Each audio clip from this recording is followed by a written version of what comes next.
Vamos lá para mais uma revisão daquelas, foco total agora nos crimes contra a administração pública.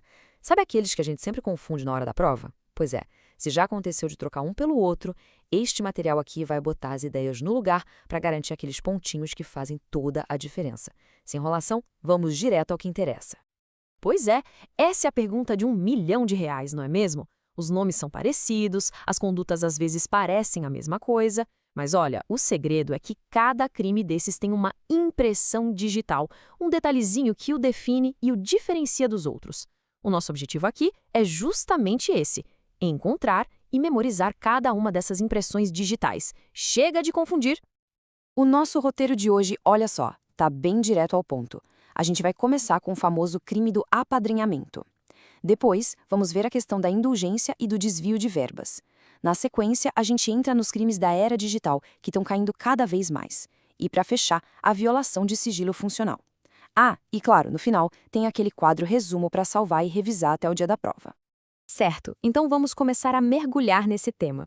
Nosso primeiro ponto, o crime do apadrinhamento, que é a advocacia administrativa, lá do artigo 321. Esse é um clássico de prova, viu?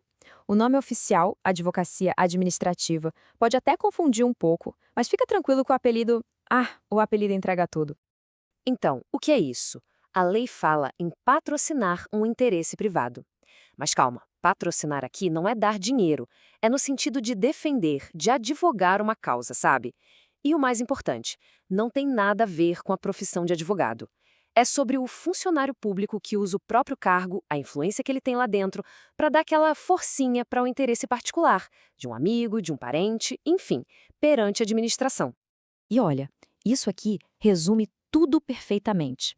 A advocacia administrativa pune o apadrinhamento. Grave isso. A prova vai trazer uma historinha de um funcionário usando o cargo para acelerar um processo de um conhecido, para ajudar um amigo, e a resposta vai ser essa. É basicamente a lei punindo aquele famoso jeitinho brasileiro dentro da máquina pública. Beleza? Agora vamos focar naqueles detalhes que a banca adora cobrar. Anota aí, em ritmo de revisão rápida. Primeiro, é um crime formal. O que isso significa? Que não precisa ter sucesso. Só o ato de patrocinar já consuma o crime. Segundo, o sujeito ativo é sempre um funcionário público. Terceiro, e aqui muita atenção, o crime acontece mesmo que o interesse defendido seja legítimo. O problema não é o interesse, é o uso do cargo. E por último, não vale para interesse do próprio funcionário, ok? Fica a dica. E aqui tá a pegadinha clássica de prova. É muito comum confundirem advocacia administrativa com tráfico de influência. Mas a diferença é gigante. Pensa assim, a advocacia administrativa é crime próprio de funcionário público. Já o tráfico de influência é crime de particular. É aquele sujeito que fica vendendo fumaça, sabe? Ele diz que tem influência sobre um funcionário para conseguir alguma vantagem, mas na verdade ele é só um particular se aproveitando da situação. Fechou? Então vamos para o nosso próximo bloco. Agora a gente vai falar de duas coisas: indulgência e desvio de verbas. Vamos analisar dois artigos bem importantes: o 320, que trata da condescendência criminosa, e o 315, sobre o emprego irregular de verbas. Vamos começar pela condescendência criminosa. O próprio nome já entrega o ouro, né? Condescendência. Pensa naquele chefe que vê um subordinado cometendo uma infração e, por pena, por tolerância, por aquele sentimento de deixa pra lá, ele não faz nada. Ele simplesmente deixa de responsabilizar o subordinado. É a omissão por pura indulgência. Para não ter erro na prova, é só checar 3 elementos essenciais. Primeiro, quem comete o crime? É o superior hierárquico, o chefe. Segundo, qual é a conduta?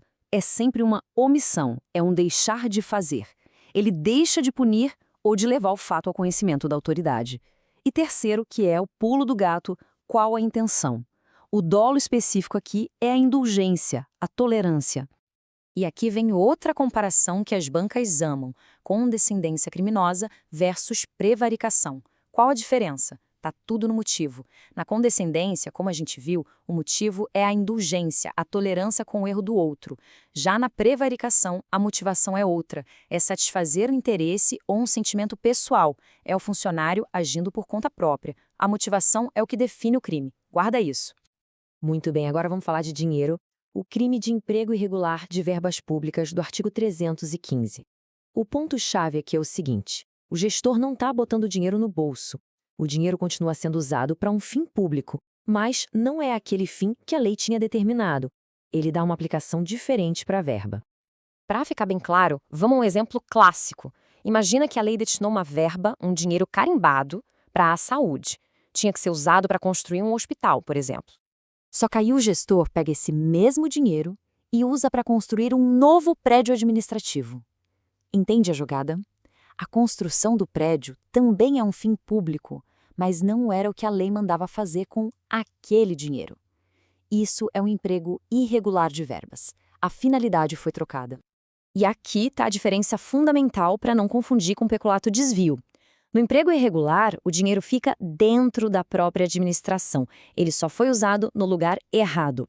Já no peculato desvio, o funcionário tira o dinheiro da administração e desvia em proveito próprio ou de outra pessoa. O destino final do dinheiro é a chave de tudo. Agora vamos avançar um pouco no tempo e entrar na era digital. Porque, claro, a tecnologia evolui e os crimes contra a administração acompanham essa evolução. Vamos falar agora da inserção de dados falsos, o famoso artigo 313-A. Presta muita, mas muita atenção nisso aqui, porque isso despenca em prova. O crime só pode ser cometido por um funcionário público autorizado. Não é qualquer funcionário. Tem que ser alguém que tenha a senha, permissão para mexer no sistema.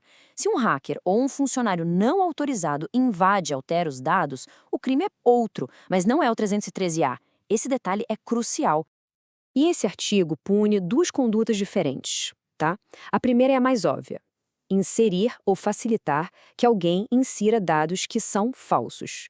A segunda conduta é um pouco diferente: é alterar ou excluir sem autorização dados que estavam corretos. Então, tanto faz criar uma mentira no sistema quanto apagar uma verdade. As duas coisas configuram o crime.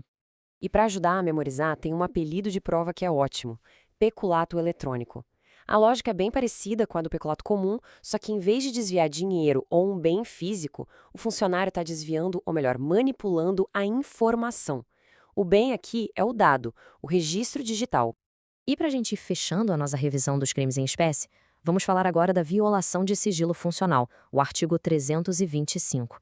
Esse aqui é um crime que atinge em cheio o dever de lealdade e de discrição que todo servidor público tem. A essência desse crime é a quebra de confiança. É o funcionário que revela um fato sigiloso. Mas atenção, não é qualquer fato. Tem que ser um segredo que ele ficou sabendo por causa do cargo que ele ocupa. Se ele descobriu essa informação numa conversa de bar, fora do trabalho, aí não é esse crime.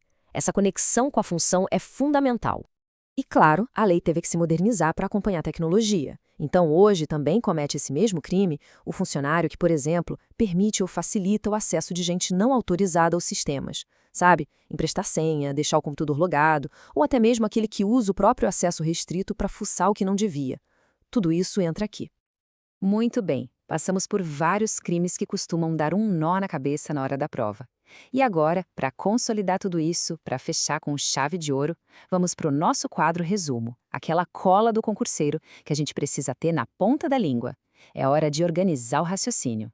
Vamos lá, revisão final, modo turbo. Advocacia administrativa, a palavra é patrocinar, o apelido é apadrinhamento. Condescendência criminosa é o chefe que deixa de punir por indulgência. Emprego irregular é dar aplicação diversa à verba, mas o fim continua público. Inserção de dados falsos é o funcionário autorizado que insere ou altera dados, o nosso peculato eletrônico. E violação de sigilo é revelar aquele segredo que se sabe por causa do cargo. Fechou? É isso. E para a gente finalizar, fica uma reflexão.